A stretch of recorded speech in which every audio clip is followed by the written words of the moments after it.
We grew up learning about the history, about distant relatives came out from England. It's like amazing how far they travelled to get to Australia, which is so far away.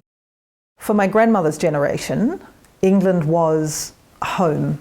It was the motherland, and there were very strong ties there. There was a very strong association with Britain, and I think over time that's lessened. Britain is, it's the motherland, it's where we all came from. I actually have no strong feelings on England. I'm sorry, I really don't. Ever since the English invasion and colonisation in Australia, this was a country that was built on a legend of migrant workers coming in, the initial convicts that came in and really built something out of what our Australian legend tells us was nothing. Of course, we know that there were already hundreds and hundreds of nationalities of people living here, but I think the way our story goes is that these people came here with nothing and built something great, and that was built off the back of a lot of hard work. I mean, it sounds like a shit situation. It's a horrendous situation. No one wants to be there. The Indigenous people don't want to be there because they're all getting killed and strung up like dogs, and we don't want to be there because half of us are getting whipped and tortured every day or pushing a mill, and then the other half are just the aristocracy all having a wank together. So I'm glad I live in 2016.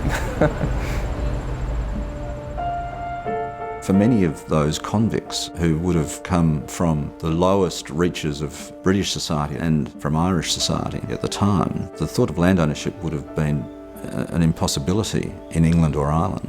But here, it not only was a real possibility, but it allowed them, within a very short space of time, to completely transform their personal circumstances. It wasn't great in terms of taking that land from the Aboriginal people, but the way that Australia was built by providing everyone with a parcel of land in which to make their mark. So we don't have this history in Australia of wealthy old families who own large masses of land in Australia.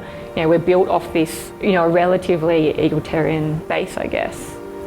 I think there's the Australia we think is our identity, which is a sort of a bush pioneer, the sort of taming of a wild land, which is no doubt how our forebears saw it, the people who first came to Australia and sort of landed on this vast continent that seemed absolutely endless, endlessly dangerous, bountiful and strange. Strange animals, strange birds, strange trees.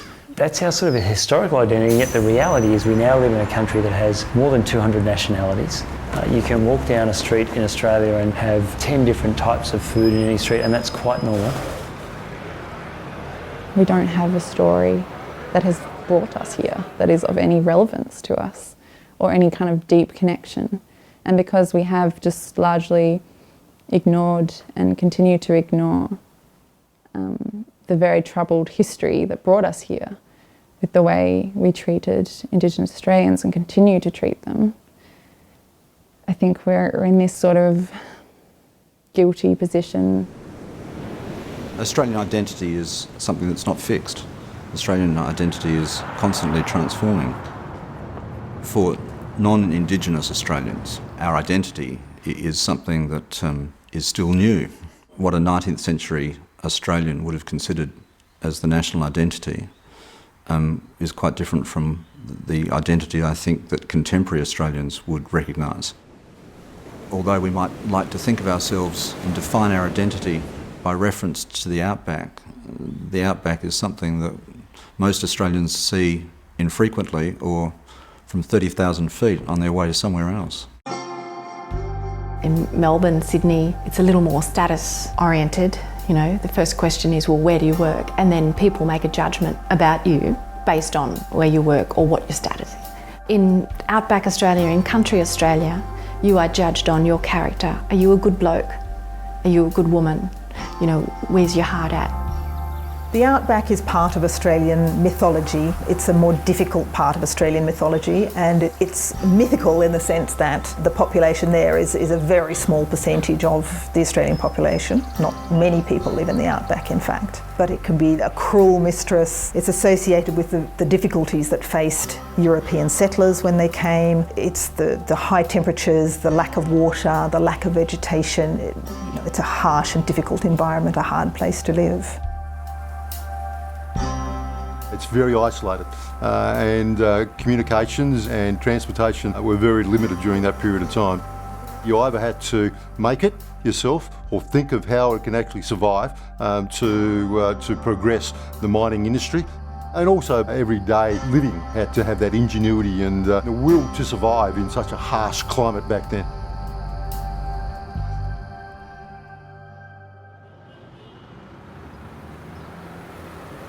A lot of people say to me, why do you live here? You know, it's so quiet, it's in the middle of nowhere. As time goes on, I have 3 children, I have 3 girls, and I've brought them up in Broken Hill, and I find it just to be safe for them. Everybody knows everybody. Sometimes that can be a little bit not so good, but it's a mining town. A lot of people say, oh, you know, you should live near the beach and things like that. Oh, I don't know, at this stage I wouldn't live anywhere else at the moment. My husband would leave tomorrow. He would pack up and go tomorrow, but not me. They said, if you had friends come to town, never been to this part of the world before, which attraction would you take them to? The first thing that I would do is get 2 eskies. I'd fill one with beer, I'd fill one with yabbies, and I'd take them to a creek bed and I'd sit in there and say, listen to the silence. Because it's absolutely fabulous. You sit in this dry creek bed, having a couple of beers, enjoying life, not having any interference from anywhere else, from any civilisation. I don't think it gets better than that. The outback is very much associated with Indigenous culture, and part of the reason for this is Indigenous culture was pushed away from the coastline by European settlement and pushed into the outback, and so I think there's some element of guilt associated with the concept of the outback. Indigenous cultures were pushed into this very harsh environment. There is a real sense that Aboriginal people live apart from us, from the rest of Australian society. The Aboriginal people of Australia are still suffering the effects of displacement and occupation, of being driven from their lands. They were our first immigrants 40,000 years ago, and I think that's a really interesting way to look at it, because then we can talk about all of our stories as immigrant stories and relate on that level. Yeah, I think that's an interesting perspective. Most of us are living right on the coast. In addition to the actual beach culture, which probably forms a very, very tiny proportion of the population of Australia, there is the idea that we're all bronzed Australians who love the surf and love to spend time down at the beach. We're happier, I suspect, as a result of spending more time in the sunshine. Just something about being near the ocean, near the beach, being able to just swim. Every day after work I'd go for a swim, even at lunchtimes. I've always done a little bit of bodyboarding and surfing. Yeah, I suppose it's just like a sense of calmness and freedom and just wide open spaces. Australia is an island country, so we're surrounded by the sea. We do have this feeling that as we sit on our coastline somewhere out there over the sea, there are all these fabulous exotic other countries. I don't know what it would be like to live in Europe, where you have lots of land borders, but in Australia, even though we might feel rather isolated, we also feel very protected.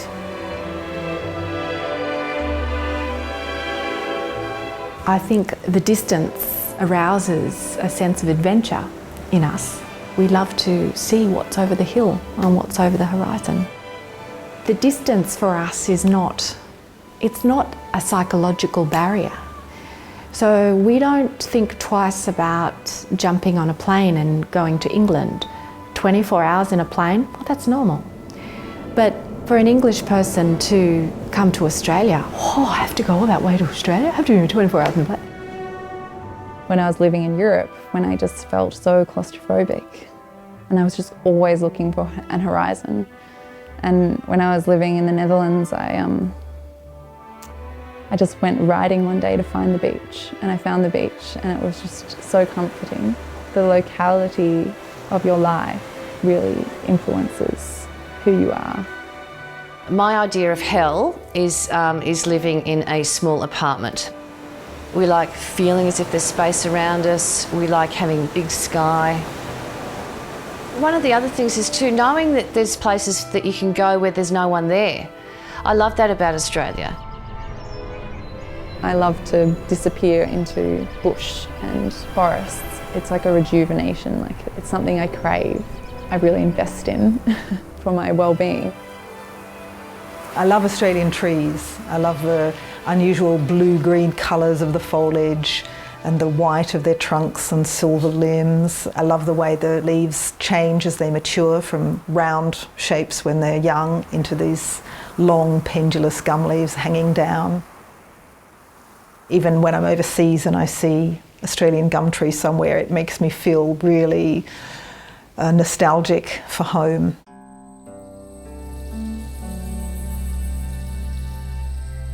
They're so hardy, they're tough, they grow in really tough environments with very little water. They survive bushfires, you can burn them down, they'll just spring back again the next season. So they're incredibly hardy. And to me, that's part of the Australian character, to be able to survive these tough environments, just as the gum trees do.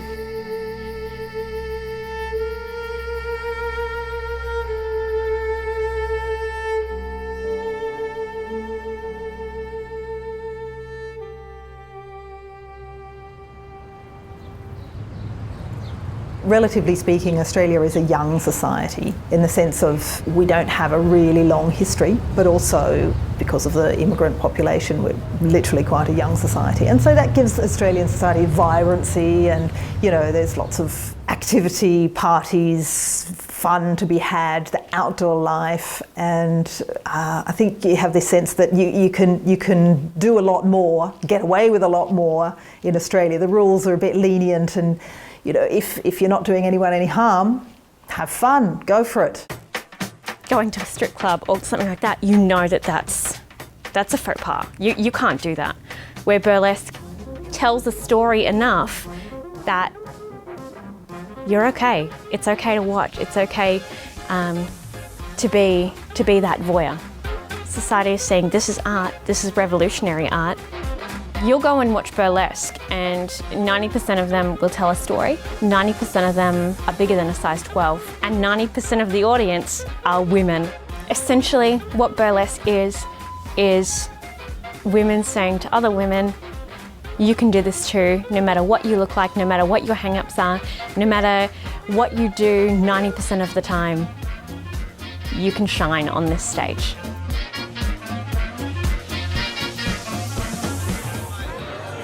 I think Australians do have a bit more of an element of shock culture. We're a little bit less politically correct than America. I don't want to say Europe, but definitely a little bit less politically correct. It's you last Saturday, isn't it, babe? Yeah, I was there. I was fucking there. There's an element about drag that makes people question if they're not entirely comfortable with themselves, and I think that's where you get this sort of aggressive, discriminatory behaviour towards you. Because, don't get me wrong, that's happened a lot to me. Like, you try walking down the street dressed up as a lady, it's very difficult. Back in those days, things like that just didn't exist. You had to live in the city to do something like that. And so I had, on the same weekend, I think I had 4 guys in drag, Ronald McDonald in full costume, 3 bikies on Harley Davidson, all in colours. And they all came back together all at once. And I thought, oh, this is going to be interesting because this just doesn't happen in Broken Hill. One Australian characteristic is that you can't be too up yourself. That is, you can't think of yourself as being better than other people. Even for the Prime Minister, you've got to be on the same level as other people. And Australians really have no truck at all with people who are haughty or think themselves better than others, essentially. And it means we really do have a very egalitarian society. People can be wealthy or poor and intermix socially very easily. It doesn't have the class structure that, say, in England does or many parts of old Europe. So I look at Australia like you look at a teenager, full of potential, excited, vibrant, a little bit crazy now and again, and can get out of control. And with a very open mind and heart that teenagers do. They're not fettered by any preconceived ideas. We've always been a small population in a very big land. And I think that has also contributed to our psyche and our personality and our identity, in the fact that we have And we've had to make do. In the early days, we relied on the ships coming to deliver the cargo. We've had to make do with what we've got, which is why we're very creative, I think. It's easier for me to go to our cultural centres like Melbourne and Sydney and actually get to know the art scene around there. If I were to go to LA and try and get in the art scene there, it would be ridiculous. If you're in a sea of 20 million people and you're all trying to get three gigs, you're probably not going to get it. We have been bred into us this sense of something's gone wrong, that's okay, it'll sort itself out. It just is what it is. It's a lack of nanny state where the less you worry about something, the less you'll think about it. The quicker it goes away. I think that attitude of she'll be right is a part of the Australian character, that we are a relaxed and broadly tolerant society, certainly a much more tolerant society now than we were 50 years ago. That's not to say that we're a society free of bigotry or racism. Plainly we're not. I think this notion that we are this sort of really accepting egalitarian society is one that is starting to be challenged. We do actually have quite high racism in Australia, I think, and that some of our migrants that have come here are actually struggling to fit into that society. There is a growing sense that you have to fit into the way that white Australians do things. I think there's less of a voice for multicultural people from different societies, and I think we're starting to question the value of that. The disadvantaged that are getting left behind are getting left even further behind, while the money is poured into the cities to support the growing populations. Yet the First Australians in the outback still haven't got that running water, or they're still, dying of very simple diseases that could be eradicated with a shot. Australians are still in an evolutionary phase of forming a national identity to the extent that there can be such a thing. It's always like, let's just keep on going. To me, it's like she'll be right, mate. It's don't confront what's going on. Don't confront the problem. Let's just continue. I think that's kind of a reflection of the way we treat a lot of problems. In our history and our culture is just, don't think about it too hard, let's just keep going, So much of Australian life in those preceding 150 years was defined by whether you were Catholic or Protestant. And within a single generation, that just evaporated. I don't think it matters to anyone really these days, whether someone's Catholic or Protestant. It might, however, matter to them whether they were Protestant or Muslim or Catholic or Muslim, or no religious affiliation and Muslim. My suspicion is that within a generation, people will look askance at the fact that anyone ever questioned whether you could be an Australian and a Muslim at the same time. To me, being an Australian is being secure enough to be yourself, because it'll be all right, because anything goes. We already have that foundation here. So, if we try up here and fail, we've only got this far to fall.